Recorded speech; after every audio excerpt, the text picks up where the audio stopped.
Hi everyone, it's Rachel back with Shades of Orange, and today I'm here to bring you my bookish gift guides for the holiday. And this is intended to be a list of books that will hopefully help you to shop for the other readers in your life, or if you're like me and don't have any other readers in your life, you can shop for imaginary people and then actually go and buy books for yourself after watching this. And in this video, I'm going to be specifically talking about books. A lot of times when I see these reader gift guides out there, they talk about bookish mugs and bookmarks and other bookish accessories, and for me, I am maybe a little bit simple, but I always say for the holidays, I want books. That is what I read, and I just want the actual product and not all of the things that go around reading. So if that sounds good to you, definitely stick around. I'm going to have some timestamps down below if you want to jump around and shop for a specific person or a type of reader. All that being said, let's get started. First, let's talk about some horror books, starting for those of us that have young people in our lives. So for those of you looking for a middle grade horror book to gift this year, my pick is The Black Slide by J.W. Oker. And this is a book that involves a playground where this new black mysterious slide shows up, and the way it is described is incredible. It's made of leather, it's one of those dark tunnel slides, and it's so creepy. And I really enjoyed this book, despite the fact that it is aimed at a younger audience. I actually think it has some decent creepiness, but is still totally appropriate to give to those younger readers.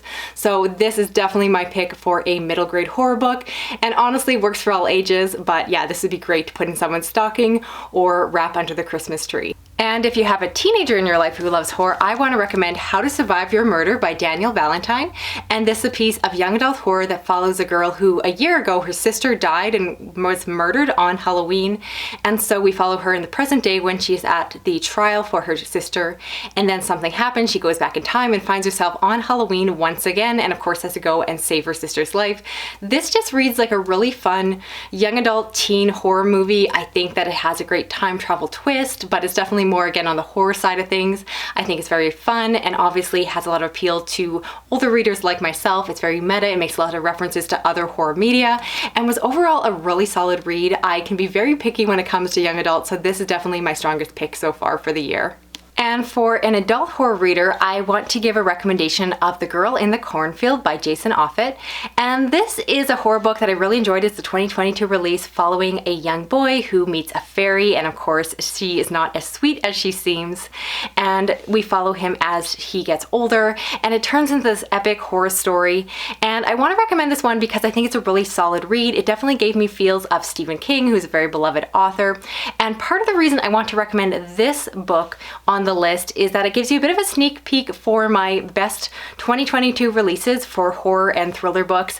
But this is, of the books I read, I will say that this is one of the safer books on that list. And a lot of the other horror books that I love this year have a lot of content warnings, and while I personally love them, I A, don't think that they're necessarily for everyone, and B, you really have to know your reader because you pretty much have to ask the person if they have all of these triggers.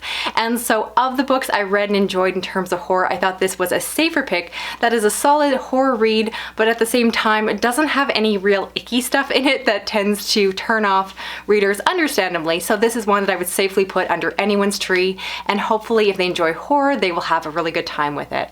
And next I want to talk about some nonfiction that will appeal to horror readers, and for that I'm going to go with The United States of Cryptids, also by J.W. Oker. I think he appears twice on this list, but this is a piece of nonfiction that, as the title suggests, goes over all of the famous cryptids or monsters of the United States, and so we have Bigfoot and everyone else. And I think this is a great coffee table book for a horror lover. Whether you believe in the supernatural or you don't, I think that this book is just really interesting because it's more about the myths surrounding these creatures rather than a tell-all of the actual truth. And so I just found this to be really fun, and as I said in my review, the binding of this is beautiful. It's very shiny, it's hardback, it's got beautiful illustrations throughout, and it's just a very nicely made book. So I do think that some books just lend themselves to be better gifts because of the fact that they have kind of a nice visual appeal to them. So if you're looking for something nonfiction, I think this one is very gifty and would be a fun book to give to a friend that is interested in the topic. Next, I want want to recommend a book for the thriller reader in your life. So this is someone who reads all the big buzzy thrillers. So they read Gone Girl, Pretty Girls, The Girl on the Train, lots of girl books apparently when it comes to thrillers. So this year, the thriller that I would recommend to those readers is Flicker in the Dark by Stacey Willingham. This follows a woman who, as a girl, her father was accused and sent to prison for the murder of several young women. And so she's dealing with the aftermath of that. But this book takes place in the present day where she is now trying to move on. She has a fiance, she's about to get married. And once again, it appears as if similar cases are starting to arise. And so the question is there a copycat on the loose, or is there more going on? And she is contacted by a journalist who is revisiting the case. And this is one that I did find to be a tiny bit predictable. I did guess some of the twists and turns, but this is a case where even though I guessed part of it, it just made me feel like a really smart reader. So I think whether or not you have a reader that loves to guess the ending, I think that this is just a really enjoyable one. It hits on a lot of the tropes I've seen before, but tropes that I really enjoy.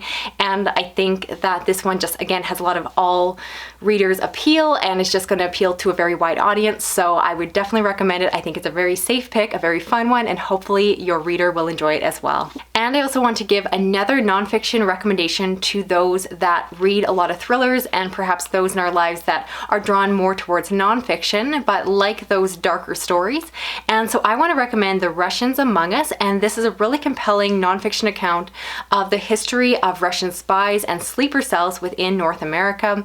This book is very topical. It is a 2022 release, so it really goes up until very recent events in the country. It gives an account of Putin's rule and all of the events involving the North American elections and so forth. And so I thought this was a great book that really taught me a lot. And while it is nonfiction, it definitely reads like fiction in a lot of ways because it's a really incredible story, and I think it's very topical for these times. So this is a book that I imagine giving to like an uncle or a father who, again, kind of always reads nonfiction and likes to read something that is based off true events. This is a very compelling read that I think a lot of readers will get a lot out of, especially in these current times. And while I don't read a lot of historical fiction on my channel, I did read one that I wanted to recommend this year. This one came out in 2022, and that was Brannstrom, which is a story of two Vietnamese sisters who were involved in orchestrating the uprising against the oppressive government at their time. And I really like this one because it draws on Vietnamese history, which I'm not familiar with. So it is based off true events, and it's a very feminist story, really telling a story that I think will be unfamiliar to a North American audience. And I just think it's a very compelling read. It's definitely something that I quite enjoyed despite not reading a lot of historical fiction. So again, if you're looking for something for that reader who pretty much only reads this genre, this would be my personal suggestion. Now let's talk about some science fiction picks for the younger readers in our lives. So for middle grade science fiction, I'll admit this is the one category I didn't have a 2022 release to recommend. I just don't read a lot of the genre. If this is a video that you would like to see year after year, I can definitely plan a little bit better next year. But for my pick, I'm actually going to go with a backlist title, but one that I do really enjoy, and that is Zero G by Dan Wells. And I actually read this via audio, which I do think is the way to read it if you're ever going on a road trip, perhaps over the holidays with some young people in the back seat.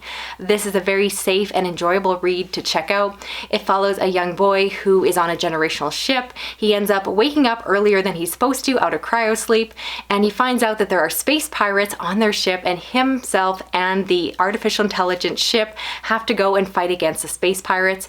This book is aimed at a young adult audience, or rather a middle grade children's audience, so it is very safe. There's nothing inappropriate or overly scary in it, but it's a really fun, cute story. I love the trope of an AI companion, and this is a great introduction to space opera for a younger reader. My son is only 3.5, he's going on 4 soon, and I can't wait until he's old enough to experience the story with me because I'm dying to reread it again with him, and hopefully he'll love it as much as I did. Then for a young adult science fiction, again, I read very little of this subgenre or age category, but I do have one recommendation that's a 2022 release, and that is Padawan by Kirsten White. So if you have a young Star Wars fan in your life, I think this is a great book. This follows Obi-Wan when he was a Padawan under Qui-Gon Jinn, and he is just beginning his journey, and he's feeling very unconfident about his role, and so he ends up going to this side mission and going to try to save some people, and the story goes from there. I wish the story had more Qui-Gon Jinn in it, but I also really like Obi-Wan, and I enjoyed him coming of age and really coming into himself, and there's a lot of little nuggets for those of us that have watched the prequels. You'll see references to some of the characters that you'll see in Attack of the Clones and so forth. And so I do recommend this one. It definitely is young adult, but it is a young adult book that I feel like, again, has a lot of all ages appeal, and it's just overall a really enjoyable story as long as your young reader enjoys Star Wars. Now let's talk science fiction for the older readers in your life. And so for those of you that are looking for a science fiction thriller for readers who enjoyed something like Dark Matter by Blake Crouch, my recommendation is Deep Dive by Ron Walters. And in the story, it follows a man who gets an opportunity to test out some new VR equipment. Something goes terribly wrong, he blacks out, and when he wakes up, he finds out that his family no longer exists, his daughters have never been born, and he needs to figure things out from there. I enjoyed this book a lot because, as you can probably tell from that synopsis, if you have read Dark Matter, this book has a very similar setup, but I appreciate that while it hits on some of the similar beats, the idea of the importance of family, and the whole narrative drive involves him trying to get back to them. But at the same time, the science aspects of this one are different, so it doesn't feel like a complete copycat. Instead, it takes it in a different direction. It was a very fast read, very fun, and I think that if you have a sci-fi thriller reader in your life, this is definitely one that you want to put in their hands.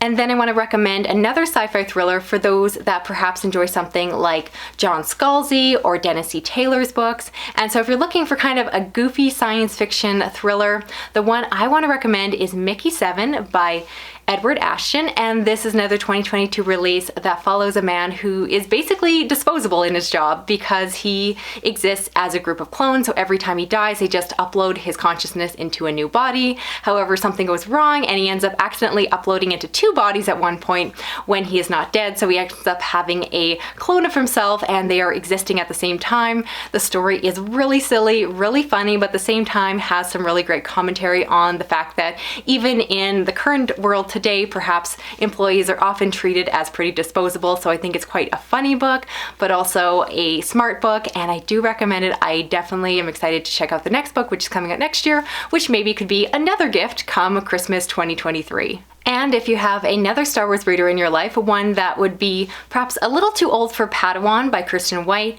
I want to recommend Brotherhood by Mike Chen, and this is an adult science fiction book that follows the events between Attack of the Clones and Revenge of the Sith. Basically, the story takes place right after the Clone Wars begin, and we get to see what happens after the second prequel movie. And this is a book that I really enjoyed because I've said before that I am a child of the prequels. They were my introduction into Star Wars, and while they are not perfect at all, I do have a lot of love for them, and this book to me really helped to fill out the relationships that in my mind kind of got skipped over because there was so much time that passed between the Clone Wars and actually getting into the final and third prequel movie. And so because of that, I feel like you got a lot of relationship focus in this book. So you get a lot of relationship between Anakin and Padme and really getting to see their marriage develop. And then you also get the relationship between Obi-Wan and Anakin and how they became brothers, as the title suggests. And then on top of that, you also get to see how Anakin formed a relationship with the Chancellor. And again, it just kind of fills in the gaps of things that just felt like it happened too quickly between the movies. You're like, wait, how did we get from here to there? And so again, if you have a Star Wars fan in your life who of course is okay with the prequels, if they hate the prequels, don't give them this book. But if they're open to a prequels tie-in, I think that this one is very well done. It was so enjoyable. I had a blast reading it, and I highly recommend it to Star Wars fans. And for the fantasy readers in your life, I want to make a few recommendations. The first being for people that love a Game of Thrones, a Song of Ice and Fire series, and are obsessed with the new House of Dragons TV show. If they haven't yet, I would recommend getting them a copy of Fire of Dragons by George R. R. Martin, which is basically the history of the Targaryens, so it is a prequel to it, and it is the story or the information that the TV show is pulling from. And so if they love the TV show and want to know more about that time period, they can check out this. This is a very dense book. It does kind of read like a history textbook, just to warn you, but as a gift, I think it's fantastic because this copy here, which I received as a birthday gift, actually, thank you so much. This is just a beautiful edition. It has artwork within it, and again, it's just one of those books that feels very gifty and feels very nice to wrap wrap up or unwrap on the holiday season. So it's one that I think would be perfect for a Game of Thrones fan that is looking for more after the House of Dragons wraps up. And if you happen to know someone who is obsessed with the Jim Henson work and love things like Labyrinth and the Dark Crystal series, I want to recommend The Shadow Glass by Joshua Winning. And this I've talked about before, so I'll keep it brief. Basically, it follows the son of this famous puppet master who made these iconic films back in the 80s, kind of sounds like someone we know, and he is going to clean up his father's house. He comes across the puppets, and well, maybe the puppets are actually real and are actually alive in some degree. So the story goes from there. This is definitely more urban fantasy than dark fantasy. It's not scary, but it definitely has those Jim Henson feels to it. I thought it was so much fun. It's very on the nose, but again, if you love Jim Henson's work, this is the closest you're going to get to it in a new book that is not related to the Jim Henson media. And so I think this is just a great book to put under the Christmas tree of someone who loves that world. And for all the readers that are getting burned out on all the grimdark fantasy that is out there these days, I want to recommend Legends and Lattes by Travis Baldee. And this is a slice of life fantasy that follows an orc who decides to end their adventuring days and instead open up a coffee shop. And the story is just as adorable and cute and cozy as that sounds. So again, if you're looking for someone who is just a little bit turned off by all the really dark, messed up fantasy that is out there, don't get me wrong, I love that stuff, but not everyone loves it. And that's the purpose of this video, is not just to give you my personal favorite books, but to recommend books to other kinds of readers. And I think that this one is, again, just really cute. It's a new release, so it's maybe one they haven't checked out yet, but it's just so different than a lot of the epic fantasy that you see out there. I thought it was really fun, and I do recommend it if someone is looking for that kind of palette cleanser between those really dark reads. And last for books, I want to talk about Starry Messenger by Neil deGrasse Tyson. And this is a nonfiction book that I would recommend to science fiction readers that are open to a narrative nonfiction that really focuses on where we are at in humanity and tries to celebrate and tie in our similarities rather than focusing on the divisions. I think that this is the perfect book to give at the end of 2022, a year that has been notorious after a number of years, honestly, of really showing the divisions between people. I think that a lot of families and friend groups have been torn apart because of their different political views or different social views. And this is a book that really addresses all of that and has this warm, optimistic messaging about humanity and how we are not as different as we seem. So within the book, the author explores a lot of what should be very controversial topics, things like gender and sexual identity, veganism, and so many other topics that are going to be controversial for one reader or another. And so you definitely have to know your audience going into this book, but I actually found this book to be incredibly balanced, and at times I thought the author was going to argue in one particular direction, but so often he ends up playing devil's advocate and actually points out the other sides of the argument and just, again, helps to kind of break down those walls where we as readers and consumers of media, we tend to see everything as very black and white to a degree and really see our way of thinking as right. And so I think regardless of what you think, as long as you're open to a book like this, I think it is a very, again, optimistic, heartwarming read and something a little bit different. As you can tell from the description, this book isn't really heavy on the science elements, but instead he kind of uses scientific ideas to talk more about humanity as a whole.